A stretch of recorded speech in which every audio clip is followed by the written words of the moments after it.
I'm still curious how many total spirits there are in the Black Clover world. The only thing we really know is there's four great spirits, so there could be, I don't know, hundreds of normal ones as far as we know. Maybe there's secretly going to be some beyond the great spirits, and they'll be grand spirits or something. But as we are right now, we have two of them out of the way, the wind spirit that's over with Yuno, and the fire spirit that's with Fuego Leon.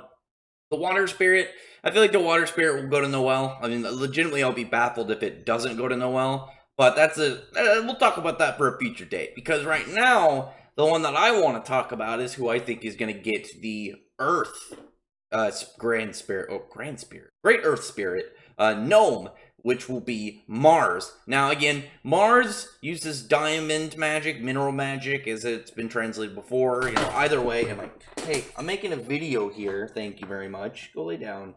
Um, it still would count. It would still count in like the waves of Earth, because Earth and minerals, whereas where like diamonds and anything that Mars would use. Obviously, we're not counting the fire aspect. Come from they would come from the ground, and with that, it would only make sense for him to be able to get more. And I've seen it as diamond magic, but though mineral magic seems to be the much more common one.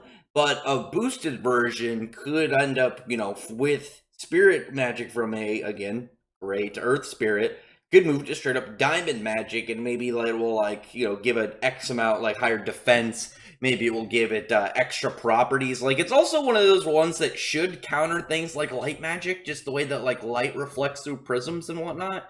I mean, I imagine you could do something like that. You have any light character fight Mars, and Mars could probably make some weird gem so the light like shines a specific way just to completely redirect any lasers.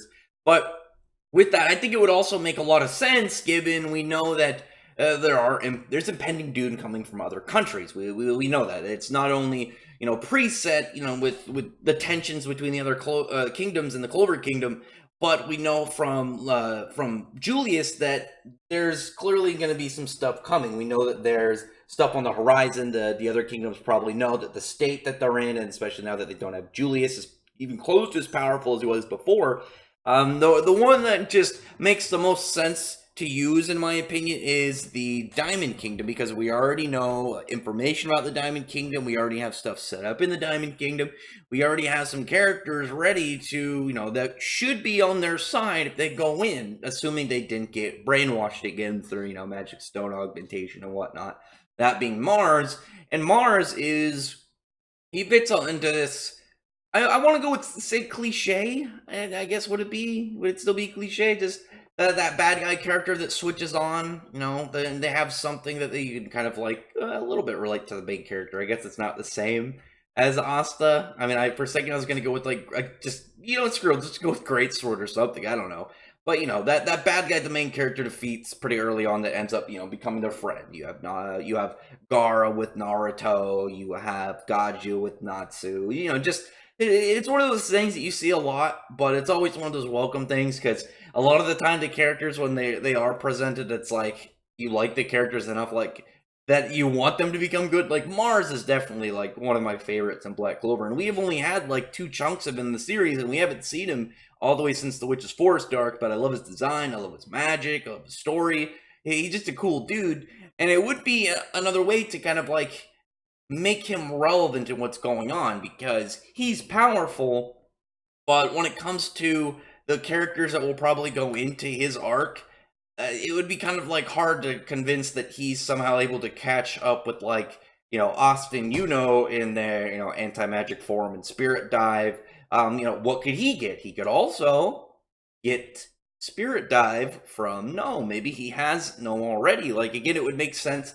Earth Spirit come from the Diamond Kingdom, where we know they do a lot of excavation, a lot of deep digging underground, and as I've said before, potentially are tied to the dwarves. That though is obviously not set canon yet, but it is possible to add to an extra layer to it.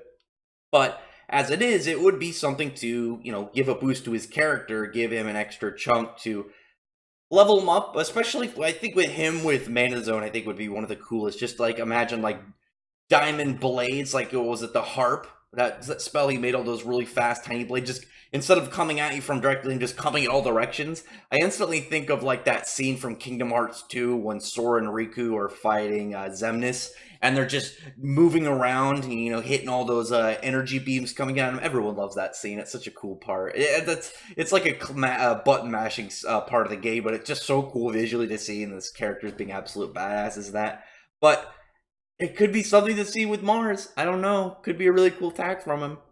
But also, just again, I think it would fit him. Like, who else would he give it to? We don't have a lot of characters that could tie to Earth right now. Like, what Soul's not going to get it. She's like one of the worst characters in the series. But I don't know. We haven't had really a lot of like competent Earth kind of like tied to characters. The best one by far being Mars. So I don't know. Tell me in the comments what you think. Who do you honestly think anybody else, at least currently in the series, is as deserving of Gnome as Mars is? Because I can't think of anybody off the top of my head. What do you think? Like, there's obviously we're going to be getting to the Diamond Kingdom soon, and we know that they have a corruption with that. I already forgot his name. Someone just remind me in the comments. You know, the guy who's secretly controlling doing all the experiments. The doctor dude. I'm really upset that I decided to mention him in the video and then I instantly blinked on his name. Pretty sure he's got a name. But anyway, correct me in the comments. Someone tell me. But other than that, tell me what you think. Legitimately, do you think there's anybody else as deserving? Like, Mars is just a really cool dude. I think everyone, maybe not everyone. I don't think he's come up high in any polls, but he's just one of those characters where people seem to be alright with him, to enjoy him. And even in the fact that we haven't got a lot with him. And come on, look at this. Even this one panel, he's got one of the coolest magics in the whole series. It's straight up, it's just nice to look at. It's cool. He can make like clones and giant forms and spitting blades and a great sword. It's so cool. But other than that, like I said, comment below. I'd appreciate if you thumbs up the video, but for the like button, subscribe button, and check out my other videos. From that, I appreciate everyone who's already subscribed. And thank you all for listening. Bye.